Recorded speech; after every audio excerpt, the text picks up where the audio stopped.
Welcome to Question Time. Tonight we are in Leeds. On tonight's panel, Jake Berry, former Minister for the Northern Powerhouse under Theresa May and Boris Johnson, now chair of the Northern Research Group of Conservative MPs, who argue the case for more influence and investment in the North. Labour's Mayor of Greater Manchester, previously a Cabinet Minister, including Health Secretary in Gordon Brown's government, Andy Burnham. Frances O'Grady, General Secretary of the Trades Union Congress for nearly 10 years and the first woman appointed to the role. Juergen Maier, industrialist, former Chief Executive of Siemens UK, Vice Chair of the Northern Powerhouse Partnership and a member of the Industrial Strategy Council, which offers impartial advice to the government. And journalist, founder chair of the Equiano Project, a debate forum focusing on race and politics, and presenter of a weekly politics programme on GB News, Inaya Folarin Iman.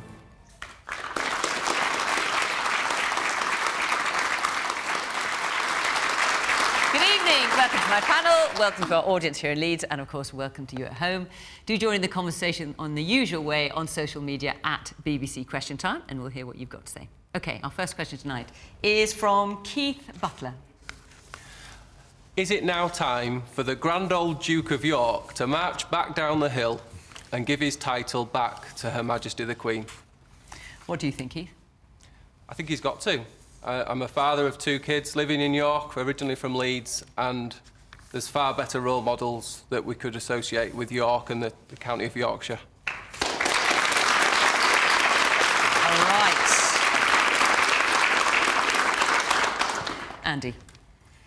Well, I can absolutely get where you're coming from, and I know that probably will be felt by a lot of people here. What I would say, though, is we should be careful to brand this the next annus horribilis for the royal family, because I heard that on the media last night, and I think in this Platinum Jubilee year, I think that wouldn't be a good way to go. But the way we can prevent that, I think, is Prince Andrew taking more responsibility for what has happened here. So let me just say 2 things about that. The money. This is a huge sum of money, according to reports, that is being paid. And the truth of the matter is, I used to have a responsibility for these things as Culture Secretary. There is a kind of blurry line between public and private funding when it comes to the royal family. I don't see how it can possibly be right that any of this comes from public funds. I think he needs to take full responsibility. Well, let me just say, first of all, Prince Andrew denies all wrongdoing and has been found guilty of nothing at this stage. He's made this settlement. We don't know how much it's for. The reports of 5 million, 12 million, we don't know. And we don't know where the money's coming from either. He has obviously settled, and he needs to take responsibility for that. And I don't see how it should fall to the public purse at all. And there needs to be transparency about that. But the second thing I would say is, I don't see how it can be left here either, because you talked about the role model angle on this. To say that going to the home and keeping an appointment with a convicted child trafficker was honourable, which is what was said. I mean, you can't leave that there. He needs to face up to this and explain, I think, his behaviour over recent times. Now, I think when the Queen did what she did... Do you think he needs to do another interview? Well, I would say so. I don't think it can be left. Do you think that would be a good idea, given how the last one went down? Well, it can't be worse than the last one, but I do think he's left questions unanswered. What I would just say finally is, clearly when the Queen took the decision a couple of weeks ago to strip her son of his titles or his royal role, that can't have been an easy decision, but I would have thought it was done with a knowledge of what was coming. And that's why I say don't let this turn into a run on the royal family or the Queen in this particular year. I would say. But also, though, I have to say that you can't just kind of leave this situation now hanging, because it will hang over the royal family this year, and I think he needs to step forward, take more responsibility for what he has done, explain the money situation, and explain how he got into a position where he was in the company of a convicted child trafficker. Juergen. Well, I mean, it's been a horrible saga, hasn't it? And it's been a terrible time for the royal family, and I do feel particularly for the Queen, and I do have a huge regard for the royal family, and it's been a particularly terrible ordeal, of course, for the victims of Epstein's horrible offences. Now, you know, I think it would have been good to have had a fair trial, but there hasn't been a trial. So I think the public will now be the jury. And it looks like, Keith, you've made your mind up. I get the feeling the audience here has made their mind up, and I suspect the City of York have made their mind up too. And maybe the best thing for Prince Andrew to do would be not to have it taken away from him, but just to voluntarily give it up in a respectful way. The man here in the front. Yes, you, sir. I think the decision to settle has been taken out of his hands. I think it's the family firm that have made the decision. OK. And the woman in the red sweater. Yeah, I think it's not logical that he's actually settled, because you don't settle if you're innocent. It's... Well, we obviously can't know that, and you know, I have to say that Prince Andrew denies all wrongdoing, and that he has made no admission of any kind of liability. So obviously there should be a trial. OK. Let's hear from this man in the front here. Now wondering where he's going to come up with £12 million.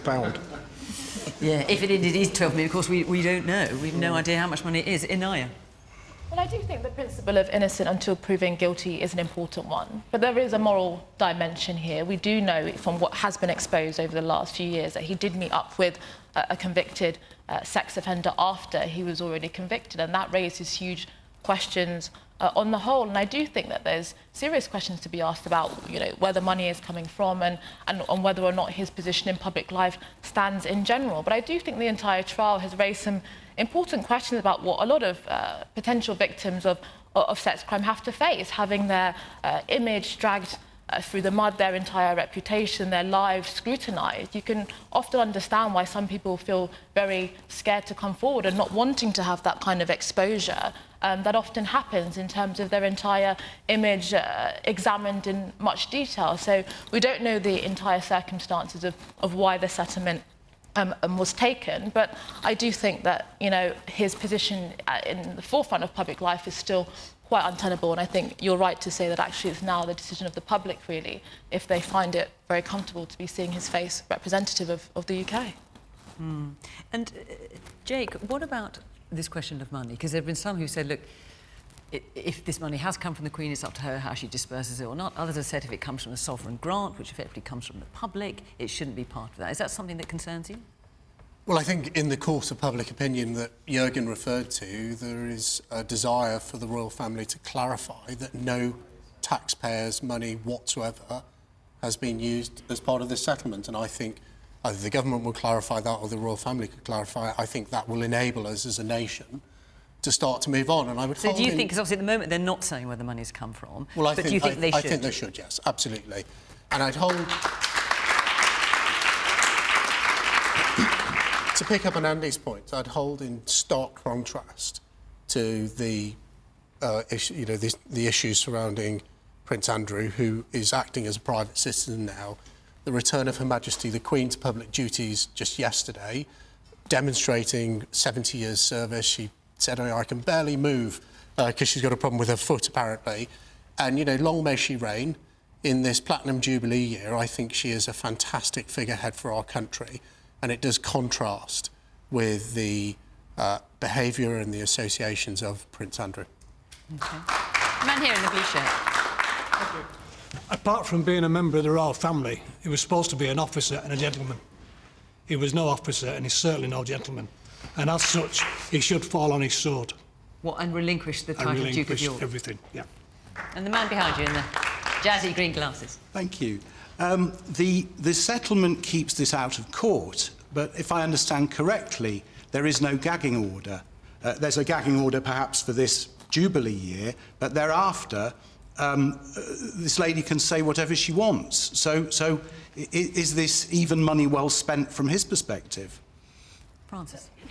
I think there's another principle that really matters in this country, and that's about equality before the law. And I have to say that I think this woman, Virginia, I think she has been incredibly brave in taking on wealth, power and privilege. That, you know, as was said, it is no easy thing. Anybody who's ever spoken to a victim of sexual assault, women or men in fact, know how hard it is for them to come and report that. To do that when you're dealing with such rich and powerful men and women, really, I think she deserves all our thanks, and I really hope that she encourages other women to step up and voice, you know, when that happens to them, because the only way we're going to stop this behaviour is when all of us speak up. Now,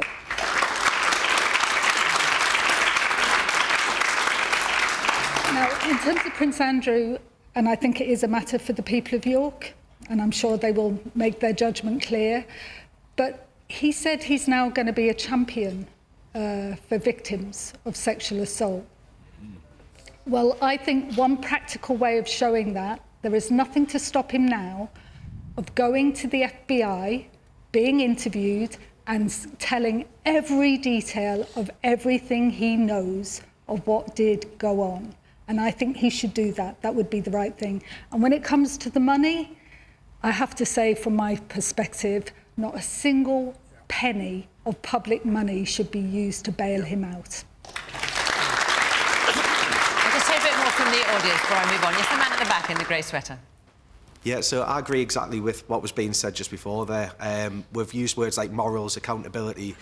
I work in education, within safeguarding particularly as well. If something on this magnitude, this kind of scale was to take place, we'd be expected to step down, the police would be involved, there'd be referrals that would follow you for the rest of your life. I'd like to know when we're going to live in a society where actually you can't just throw money at a problem and it'll just go away, because that's all we're seeing time and time again at this present time. The woman in the red top there in the middle with the glasses. Sort of on the fence whether he was guilty, not guilty. But for me, the fact that they've now settled out of court, it's sort of an admission of guilt. I mean, he hasn't admitted guilt, but that's how it seems to you. That's how it comes across, because if it goes to court, it might be found guilty. OK, I'm going to move on, but before I do, I just want to tell you where we're going to be next week. We will be in Harrow, where we'll be joined by the Hollywood director and writer Armando Iannucci, and also by Catherine Birbal-Singh, the head teacher and chair of the government's Social Mobility Commission. So if you want to book your seats for that, let us know. The following week we will be in Norwich, and we'd love to have you if you live either near Harrow or Norwich. Go to the Question Time website, you can follow the instructions there and come and be part of our audience. We'd love to see you. OK, let's take another question from Tanya Stevenson. Will the government's overview of plans for levelling up really help the North and other areas catch up, or is it just rhetoric to help deflect from the government's general other issues? Well, I can't think what issues you're thinking of there, Tanya. Jake? Absolutely, I think it will. I think the right person to implement those plans is Michael Gove. He is a government machine and works across government. But what we've really got to get to the heart of is that you don't need a levelling up white paper to transform communities across the North. George Osborne didn't need a levelling up white paper to create Andy Burnham as the Mayor of Manchester. Theresa May didn't need a levelling up white paper when she created Tracy Brabham, the Mayor here in West Yorkshire. So what will deliver levelling up isn't legislation and discussions in Parliament, it's an ambition to change the economy of the North of England, to re-industrialise the North with good, high-quality jobs, particularly focusing on green technology. And also, it will be the people of the North who level up the North. It's the government's job to be a facilitator, to provide an infrastructure, to provide a legislative framework. But we have to look to ourselves to deliver that growing economy. And how committed do you think the government is, given that you were Minister for the Northern Powerhouse? You resigned later, and there is no such position anymore. Well, there is a Minister for the Northern Powerhouse. It's the Transport Secretary, Grant Shapps. But he's a Transport Secretary, he is. as opposed to it being a specific job. He's got other stuff to do, and I think it's a loss. I attended Cabinet. I would say this, wouldn't I? But I think it's not about me doing the job. I think it's a loss for the North of England not to have that independent voice of the Cabinet, getting up every single morning thinking, how can I deliver for the North? Going to bed thinking exactly the same thing, which is what I used to do. Andy? So let me agree firstly on Michael Gove, because I think he does bring sort of energy and intellect to what he does. And the white paper, if I just sort of look at it at face value and not try and score points, there was a lot in it I could welcome. So one thing was in there there is something that has been a clear demand from me and from Greater Manchester. London-style public transport outside of London for cities outside. To me, that means London-level fares, £1.55 a bus journey. What would that do to people here? So that's a good promise. I've taken the decision in Manchester to put buses back under public control so that we can create a London-style system. But we now need the support, the revenue support that London has had for years. So the rhetoric, as you say, in the white paper was OK, but what's the reality? I've been briefed today that because we have no COVID recovery funding for buses committed yet beyond the end of March, and the same is true here in West Yorkshire, 30 bus services, bus routes are at risk of being axed, and the frequency of others is going to be dropped. And I've seen Tracy Brabin, Mayor of West Yorkshire, raising the same concerns that already bus services are going to be axed here. That's the gap between the rhetoric and the reality. But at least the government's coming up with the rhetoric. Was you look at the record under Labour, for example, they came up with a tram proposal, they just scrapped it. Well, I see. It wasn't any better then. I've supported levelling up as a concept. Labour expanded the tram in Manchester, but I wish we'd done more for the North. We should have done more for the North when we were in government. But there's another one, you know, a new railway line via Manchester, Leeds to Manchester. That was the promise. The Prime Minister made it in front of Stephenson's rocket 4 days into office. What have we got? Half a line that misses out Bradford completely. A proud young city like Bradford completely cut off the network. So these are the kind of problems that they've got now. They've raised expectations of people here. They came here for people's votes and they said, we're going to level you up with the South. We're going to close the North-South divide. The trouble is, the rhetoric is not matching. The reality is not matching the rhetoric, and the truth of the matter is the North-South divide has got wider during this pandemic. All right, lots of hands up. Let's hit you. The one here in the front, in the maroon sweater. Yes. I think it's incumbent on the South, on London, to utilise hybrid working to help people in the North have access to jobs that they wouldn't have done from a geographic perspective. And I think that's really important in terms of levelling up. What, you want people to I think work from home more in the South? Well, have more access in the North to jobs that would have primarily been in the South through hybrid working, so enable more of people in the North to have access to those jobs. All right, the woman behind you. So I think Jake's absolutely right. It doesn't need a levelling up white paper. It needs a proper commitment, proper investment, and the government not to go back on their promises. Leeds has the worst transport system in the whole of the country, never mind the North. We've been waiting for a tram for 30 years. So actually it needs that real investment to make it happen. And are you encouraged by what the government's been saying in the white paper in particular? Not at all, because they'll just change their mind again, won't they? And take the promised money that isn't even new money and then probably take it away again. They do. All right, the man there in the blue zip up top, yeah. When you said levelling up, it's the Transport Secretary. It doesn't feel like a priority. It just feels like an afterthought, like something else that he has to do. The man here. Thank you. I was going to say Manchester has a fantastic public transport network, and I was going to make a point, but I think Andy Burnham made it far better than I could have done. I think he's absolutely right. We need to have action, not just rhetoric. OK. Well, Inaya, this is an area you know well. I mean, you stood for the Brexit Party here. You went to university here. What's your view? Yeah, I mean, I think a lot of people, when they think of Brexit, the failure to realise levelling up, I think a lot of people point Brexit for that. But essentially, Brexit was a constitutional question about who should govern this country. And the decision that was made in 2016 by the majority of British people was it should be the people of the United Kingdom. And I think what... I mean, Brexit's not in the question, but what we then do with that power is, to me, a question of the political class. And I think that we've had so many promises. I don't think that the mandate of an 80-seat majority in 2019 is one of the biggest, mandates that you can get in order to transform the country in a way that actually works for ordinary people. And levelling up was meant to be part of that. And undoubtedly, there's been challenges in relation to COVID and so on. But I think the British public have been incredibly forgiving. And I think that now is the time, as has been mentioned, to meet rhetoric with reality. There's so much opportunity. For example, you mentioned new green jobs, but for example, there's a moratorium on fracking, which here in Yorkshire actually can provide huge opportunity in terms of jobs and investment. In terms of when you're talking about place and location, that's very important in Level Up, but there's not actually the funding to back it up. So I do think there's a lot of frustration, understandably, that a lot of the rhetoric is not being met with reality. But isn't that, Whitehall not understanding levelling up? Because you talk about Brexit. When people voted to take back control, it was as much about taking back control from Whitehall and returning powers to the north of England as it was from Brussels. And that's where I think what we've really got to push the government on is devolution across the entirety of the north of England, give us the power and the ability to drive our own reality and economy and opportunities. But Andy, the price for that is that we've got to take responsibility as well. And the biggest challenge to bus services in my area is the Manchester Clean Air Zone. Well, you might need to explain that for those of you who don't. I mean, this is typical, I'm afraid, of the modern Conservative Party. They impose. God, you seem to be in agreement just now. I Okay. agree with him on many things, but not on this. They impose something on us, as they've done on other cities, Birmingham, Bath, other places.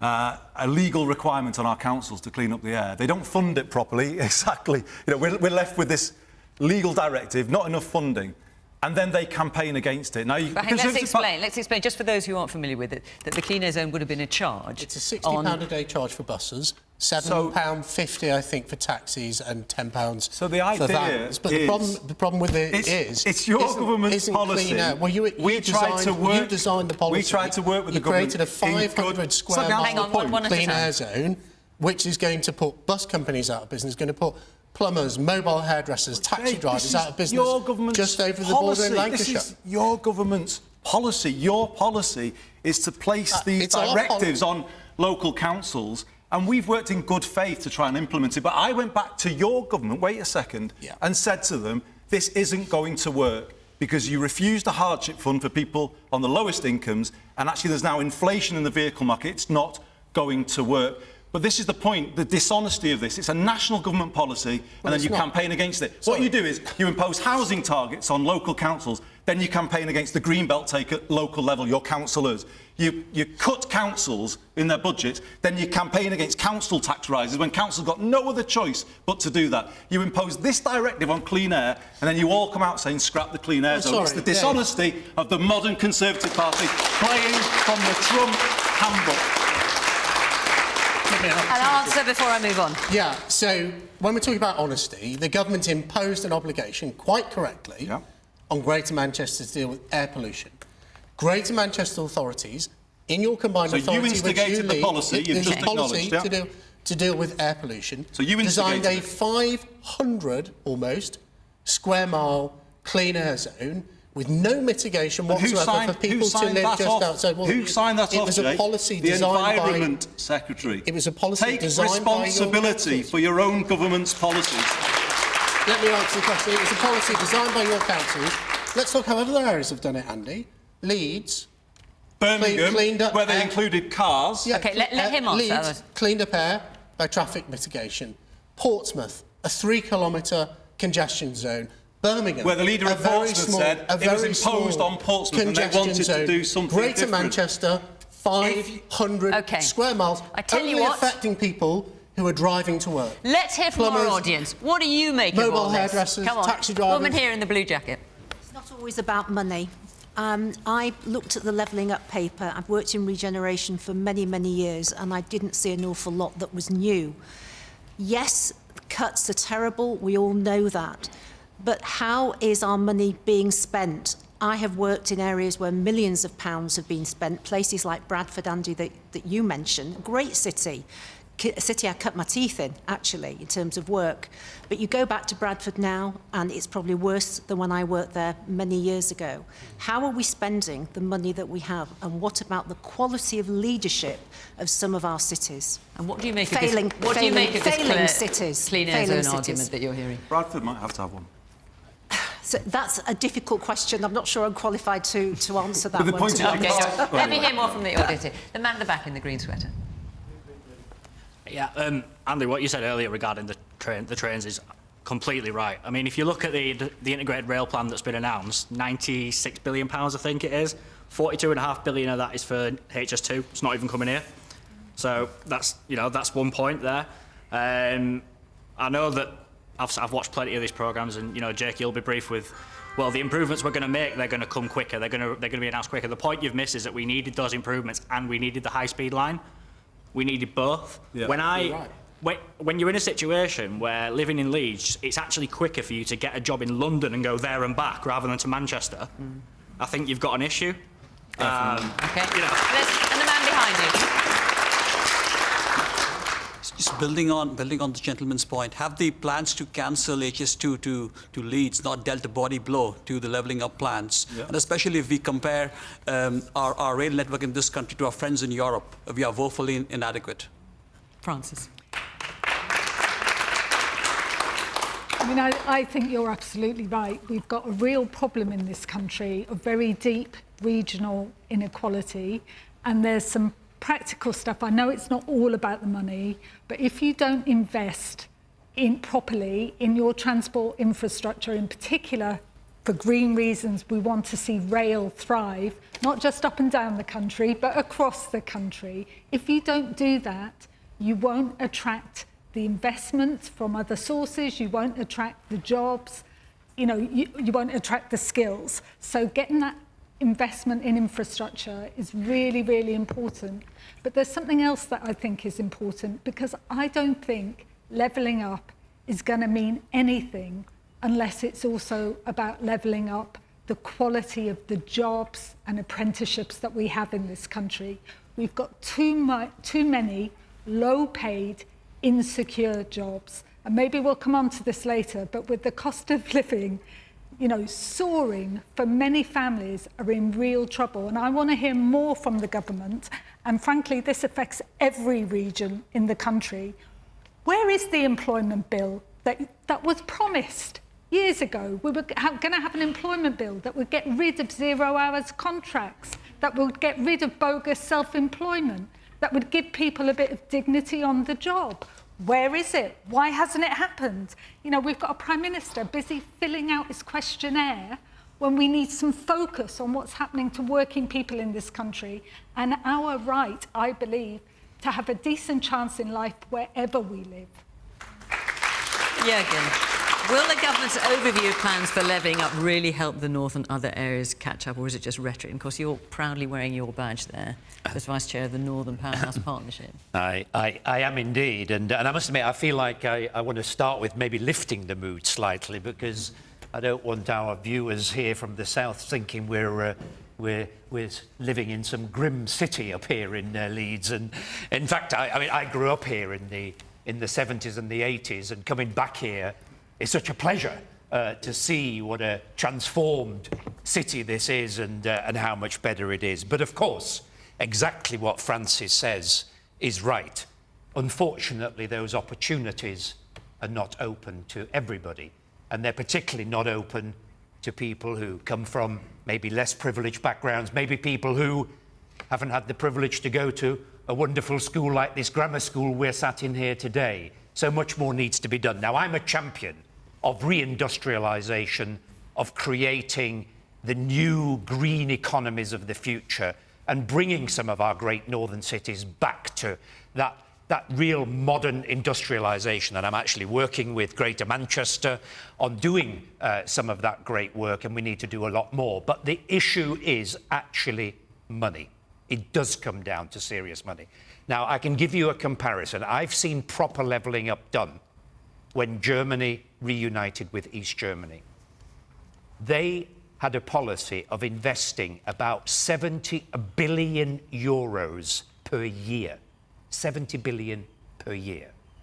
And we are talking about a few hundred million maximum on spending on our great northern cities like Leeds here, Manchester, Newcastle, and all the rest of it. And okay, maybe we don't need 70 billion, but 200 or a few million is not enough. So we need much more ambition behind the levelling up white paper missions. That's what we need. Let's take another question from Gary Kelly. Has President Putin already won? Do you think so?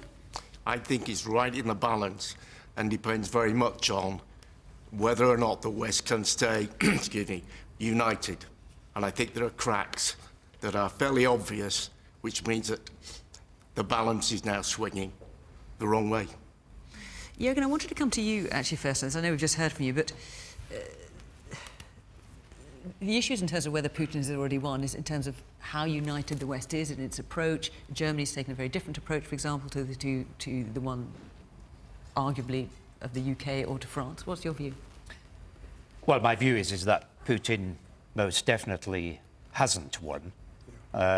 And, you know, I very much hope he doesn't.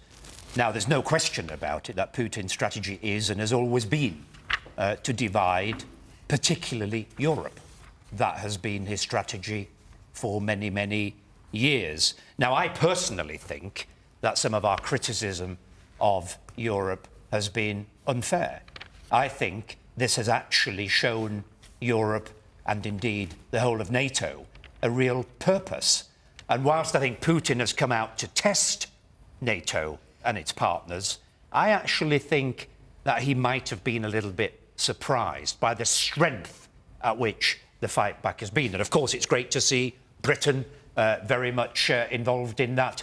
Yes, Germany has a slightly different approach. But there's no agreement on sanctions, for example, at the moment. Exactly what those sanctions should be. No, I think there are. I think that, you know, certainly the UK has made clear the sanctions, and I think Germany is very clear of its sanctions and indeed knows that there is going to be some economic pain for gas supplies. In the UK, there will be pain in terms of not having lots of Russian money investing, especially in our London city. And I think people know that that is going to be painful. But to say that there is some fragmentation going on here, I don't think is true. I think nations are pulling together, are doing their damnedest, and are absolutely determined to make sure that war doesn't happen, which would be an absolute tragedy, obviously, for the people on the ground in Ukraine, but also for all of us in Europe. Inaya? I think I'd probably slightly disagree. I think undoubtedly Russia is far from a liberal democratic society, and they have much form when it comes to Ukraine, for example, annexing Crimea not too long ago. So I think that we should be very cautious when it comes to dealing with the Russian regime. But I would say that I would also be somewhat sceptical of many of the statements coming out from Western leaders. We've had in the last few days talk that, you know, an invasion is imminent. We were even told that there was a date yesterday, and that's not necessarily been the case. So I do worry about the talking. Well, it definitely hasn't been the case because they haven't invaded yet. Well, so exactly. that was going to be yesterday. So I think I worry about the kind of talking up of the possibility of war and an imminent threat in a way that actually could be hugely escalating tension in a time where I do think there is a lot of weakness and contradictions within Western society. You have Germany, for example, potentially dependent on energy from Russia through Nord Stream 2.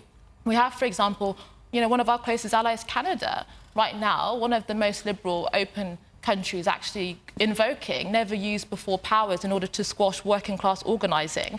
And we have America in retreat, for example, what we saw with the disastrous exit from Afghanistan. So I do think that whether or not we have the moral authority to have a kind of coherent position on the world stage remains to be seen. So I would rather see a much more de-escalation of rhetoric, a de-escalation of tensions, and not the kinds of upping the rhetoric that we've seen over the last few weeks. Man here in front. Is it not the West who've instigated this escalation by inviting Ukraine into NATO? They haven't formally invited Ukraine into NATO. They seem to be approaching that, and I mean, you look at NATO's. Sorry, the Ukraine is in its constitution says it wants to join NATO, and that's a long process, and it may well be many years hence. But still, I think that the fact that that's coming along. I mean, what else is Russia supposed to do when you know, an anti-Russian organisation are inviting or have Ukraine joining the organisation? Jake? Yeah, I mean, I think the premise of your comment is wrong. NATO is not an anti-Russian organisation. It is a collective defence organisation. And to answer the first question very directly, I actually think President Putin has lost. And he's lost, in my view, for two reasons. When he annexed Crimea, an illegal act by Russian forces and Russian-backed forces, he awakened in the people of Ukraine a real national identity. And I think we saw that yesterday in their National Day, where you saw the nation coming together and saying that we want to resist with all means possible any invasion from Russia. That national identity for Ukrainians wasn't as strong because it is a complicated country with Russian-speaking parts and other parts which regard themselves as Ukrainian only, wasn't as strong before 2014. So I think that was a strategic error in terms of President Putin's wider ambitions. And secondly, I think he's lost because he has reinvigorated and rejuvenated NATO, which it needed as a defensive alliance. He's brought Britain, I think, to the forefront of the international effort to persuade Putin to embrace non-military means to open the door to international diplomacy. So I think in the long term, for President Putin, he has made the wrong move, and I think he will realise that. And I'm just very pleased that NATO has, after quite a long period of not being effective, become an effective defence, cooperation and collaboration force once again. Woman in the red sweater. If the UK goes ahead and places further sanctions on Russia, and then Russia decides to cut off gas supplies to Europe, could that raise energy prices even more in this country and have dire economic consequences for us? Frances. I guess, well, that has to be a big concern.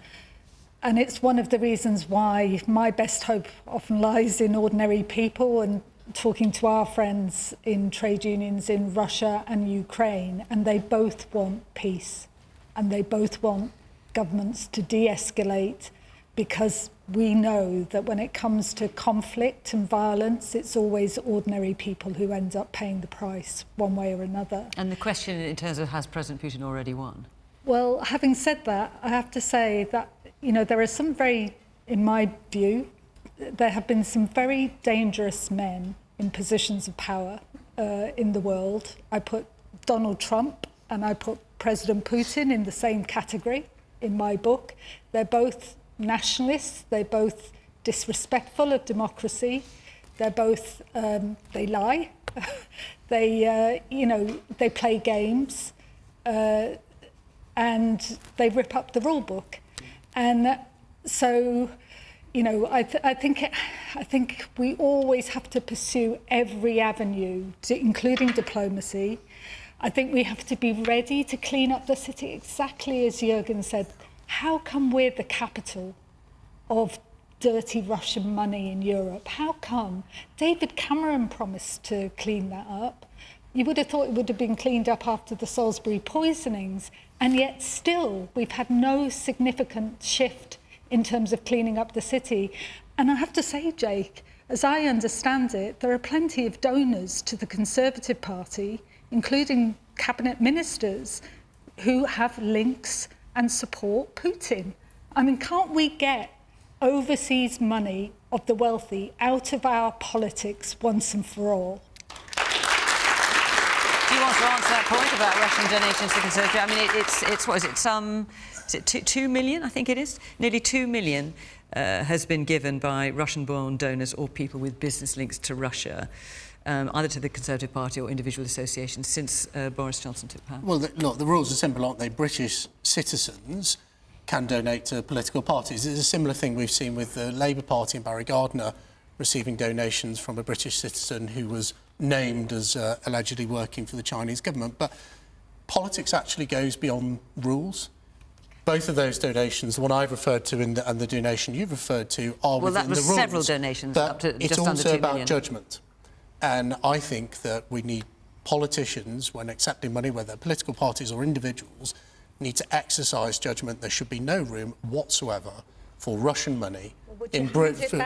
Well, hand it back. If I was in charge, I would actually. Good. Absolutely. There's no room for Russian money in British politics, and there's also no room for money coming from the Chinese state, either in British politics. So why, they may both be in compliance with the rules. Bill making it easier for wealthy donors overseas to fund politics? The election bill that's before Parliament now is designed to make it easier for wealthy individuals overseas to put money into our politics. Why? Well, I don't accept that, but what I would say is we've got to go beyond the rules and expect politicians to exercise judgment.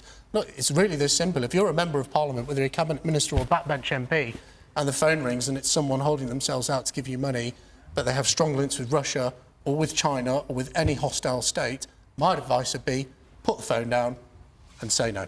OK. Woman at the back with the blonde hair. Do we not need to prepare? We're talking a lot about the war on the ground in Ukraine, but do we not need to prepare if China is supporting Russia for the potential for cyber attacks by no longer purchasing Chinese IT infrastructure? Andy? Well, I mean, that is a fair point, because where does this go? I think, to pick up what Juergen said, and I think what Jake said, to be fair, the unity of the response in this instance has been good. But Jake, if you're sitting there in Ukraine tonight with your kids going to bed, you will not think that Putin has lost. Definitely not. You will be worried out of your mind, and I think we should think about those people tonight. The way I look at it is, I think you've got to deal with the current situation, but also understand how we got to this. Because in my judgment, the political class here and around the world, the Western world, is complicit in the situation that we're seeing in front of us now, for the reasons that I think Francis was touching on. There's too many people have been too close. Policy's been too inconsistent on Russia, and at times it's been too weak. I was sitting on this panel 6 or 7 years ago, just after the annexation of Crimea, and I said, and I got some controversy, but I said it, we should be boycotting the 2018 World Cup in Russia. And I thought at that time it was just going to have to happen. How could the world go to Russia as if nothing had happened? But it did. It did. And it's barely believable that that happened, but it did happen. And if you come closer to home, there are donations. And we had a peer this week saying, Lord Falk, saying that he put forward a register for this money, and it was quietly shelved by Whitehall. So you do ask the question, why? But let's not make this partisan in any way. I think on the left, there's been too much appeasement at times of Russia, and too much apology for them. I was Shadow Home Secretary in the House of Commons responding to the inquiry on Litvinenko, and I had a pretty strong statement that some senior figures at that time, working on our side, tried to water down. But say who? No, I'm not going to, because it wouldn't be right now. But I can just say to you that did happen. And it did get watered down? No, it didn't. It did not.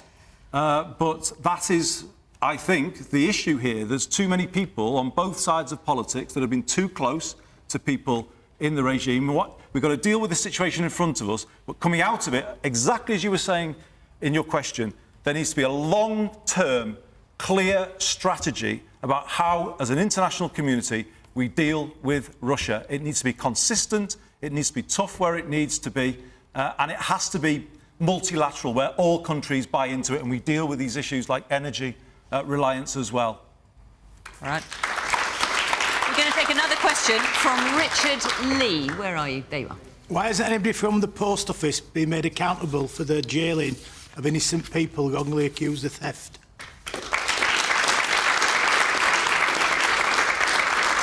So, of course, we've got the public inquiry going on at the moment, but so far... But it's gone, the cases of the jails gone on from 2004. Exactly. So this has been going on for 20-odd years, and so far no one, either from Fujitsu, which is the company that came up with Horizon, which was the IT system, which went wrong, neither from Fujitsu nor from the Post Office has been held to account. Francis? Well, like everybody else, I've read these stories, you know, people whose lives have been turned upside down, have been ruined. You know, a woman who was pregnant, sent to jail, completely innocent, but sent to jail. You know, it kind of beggars belief.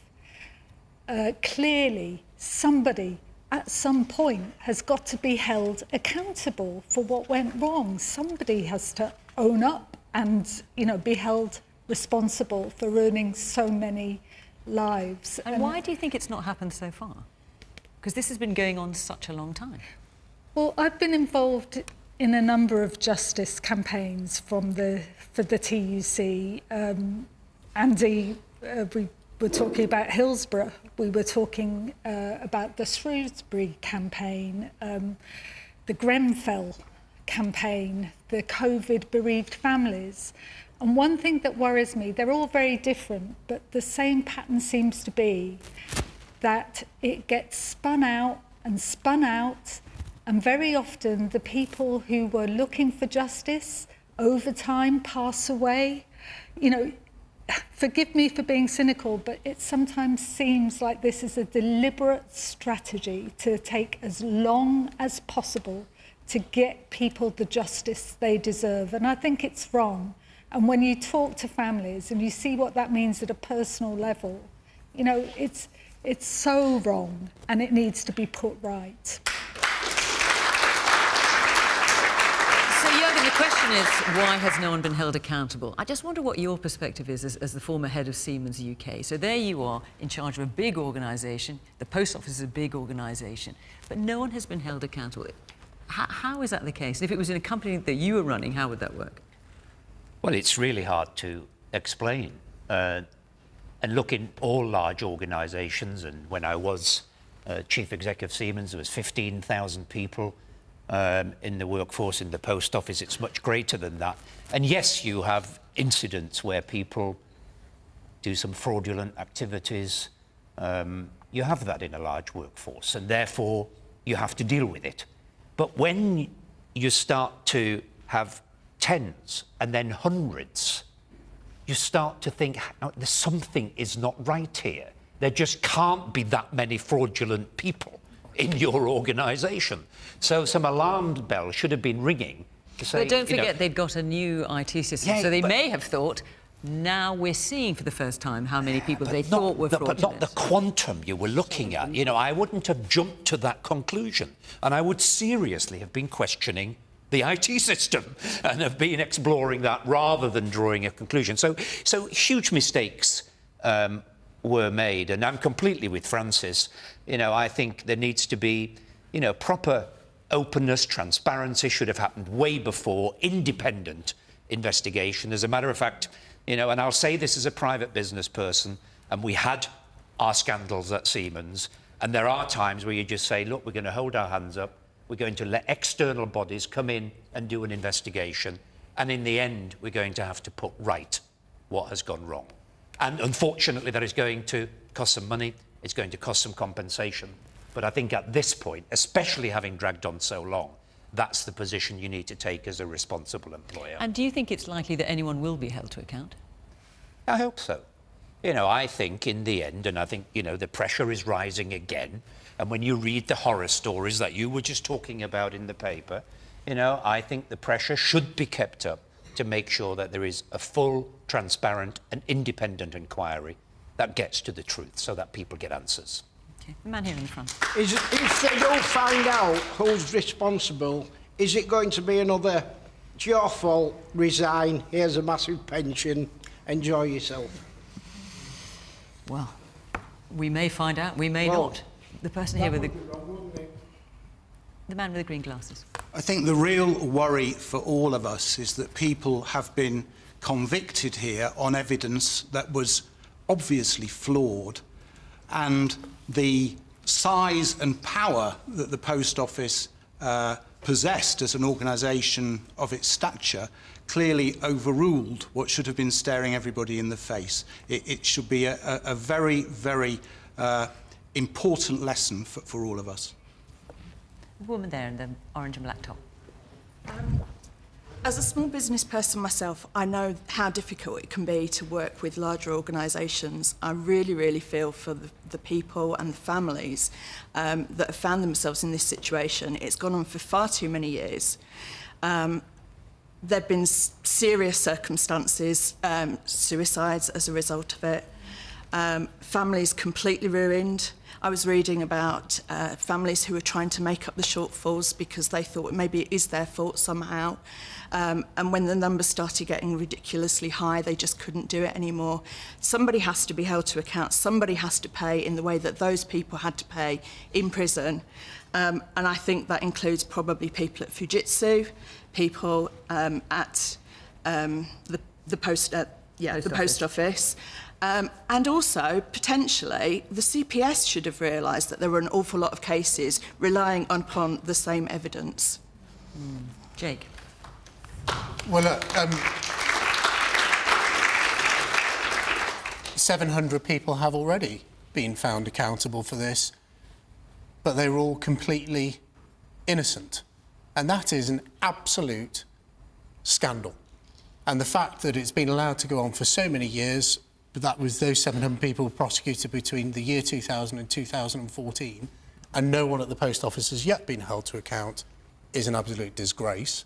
and it's something which we need to take action on. So let's talk about what we should see, in my opinion. I agree with Juergen. There needs to be a significant compensation for people who not only were prosecuted and criminalised, but also lost their liberty in many cases.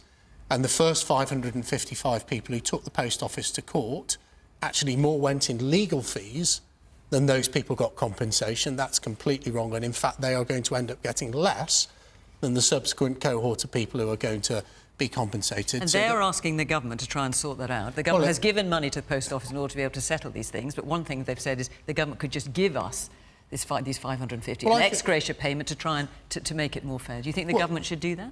I think the money should come from the post office and Fujitsu. Fujitsu created this software, and the fact that 700 people were suddenly discovered as being criminals, having been worked in the post office network for decades with not a stain on their reputation beforehand, and now not a stain afterwards, because they've all been completely exonerated and should hold their head high in public by a piece of software designed by Fujitsu. I don't see why actually the taxpayer should be forking out for a problem caused by Fujitsu. I think Fujitsu should pay up, be held accountable, and I also agree with Juergen Maier's view that we need a proper independent inquiry to make sure that this miscarriage of justice, this travesty, this disgrace against people in the post office can never happen again in any other organisation. The man at the back of the glass.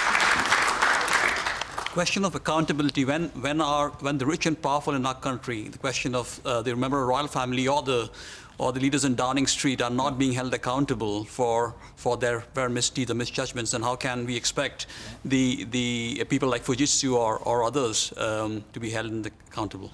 Andy. Well, I completely agree. Jake says it should never happen again. Of course, that's right, but it does. It does. This keeps on repeating the same pattern. The gentleman is right to say, will there be accountability? Well, I hope the inquiry gets to the truth. But all I can say, I work with the Hillsborough families, and we help them get to the truth after 30 years. But nobody held accountable for 97 unlawful deaths in that case. One small finding against Sheffield Wednesday Football Club, but that was it. And so can we be sure that there will be accountability? No, we can't, because history will tell you that that isn't what happens. It's too hard for working people in this country to fight for justice. It takes too long. The battle takes too much out of them. They have the original injustice, and then the battle for justice after it just completely takes so much out of them. Too hard for them to get justice. It's too easy for public and private bodies to cover up.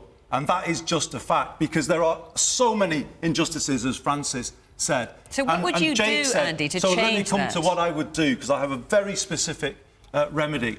If something needs levelling up in this country, it's the scales of justice, because they are weighed against ordinary people, weighed against. Public bodies go to courtrooms and they hire the best QCs in the land. Bereaved families are often denied any legal support at all. What chance do they have when they're raw with grief going into those courtrooms? A Hillsborough law, Jake, which you have committed to as a government too, which should have a number of proposals that would rebalance the system. One, a duty of candour on public officials to tell the truth at the first opportunity. And if they did that and didn't cover up, they would spare people fighting for justice so much pain, so much grief, so much time spent in the wilderness lost. I just feel for these people who've been left in this situation. It is another stain on this country. But actually, what do? We come together and we say, a Hillsborough law now. Rebalance the scales of justice in favour of ordinary working people and ordinary families. Inaya.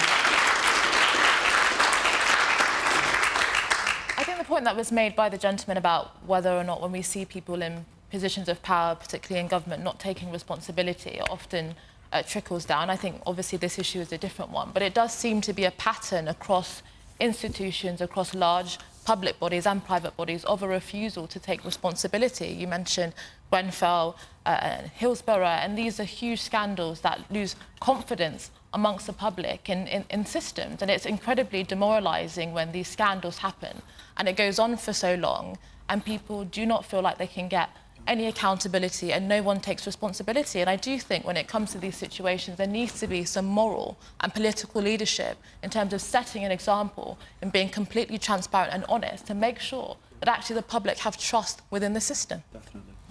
Man there in the suit and tie. I work for the Ministry of Justice, and I agree with your point. Since the Lamy Review, nothing has happened. The balance of justice needs to be balanced. And then there's not, I believe, if the Hillsborough event happened somewhere else, in a more affluent area, there would have been justice straight away. Access to justice for common people, for the working background, and especially if you're from the northern areas and you come from a low social mobility area, access to justice is not there, and it's difficult to find. Definitely. Jake, do you just want to briefly answer the point that a couple of people have made here, including Inaya, about leadership from the top and showing an example? Well, I agree that there should be a duty of candour, actually, and that Hillsborough law should come forward. I'm born and bred in the city of Liverpool, and I think you're doing a brilliant job working with the families. Andy, we may be on different sides of the political fence, but you led an amazing campaign, and we finally saw justice for our home city. But the wider point about how should the system, the politicians... No, the question I asked you was picking up to on something that two people had said in the audience, plus Inaya, about leadership from the top and setting an example of transparency and candour. Well, the wider point, as I was just about to say, is that we do have to rebalance those scales of justice, and it does come all the way from the top. So I think we need a duty of candour, leadership and transparency from the top of government to the bottom of government and across society and the public sector. And do you think you're seeing that duty of transparency and candour now from the top? Well, I mean, I do think we are seeing that. I think the way that the government has come forward and the Prime Minister, guess what, with the elephant in the room, the Prime Minister has come and apologised for what took place in Downing Street during lockdown, and I think that was the right thing for him to do. We will have to wait and see what the Metropolitan Police report says, but my view is that no stone should be unturned. There should be nowhere for anyone from the Prime Minister down to hide. When you're in public life, you're subject to a higher level of scrutiny, and that's quite correct. OK. Yeah. Our hour is up, Juergen. I'm so sorry. You wanted to come in, but I'm afraid we are out of time. Thank you to the panel for coming here this evening. Thank you to all of you for coming and being part of our audience. And, of course, thank you to you at home for watching. From Leeds, from Question Time. Bye-bye.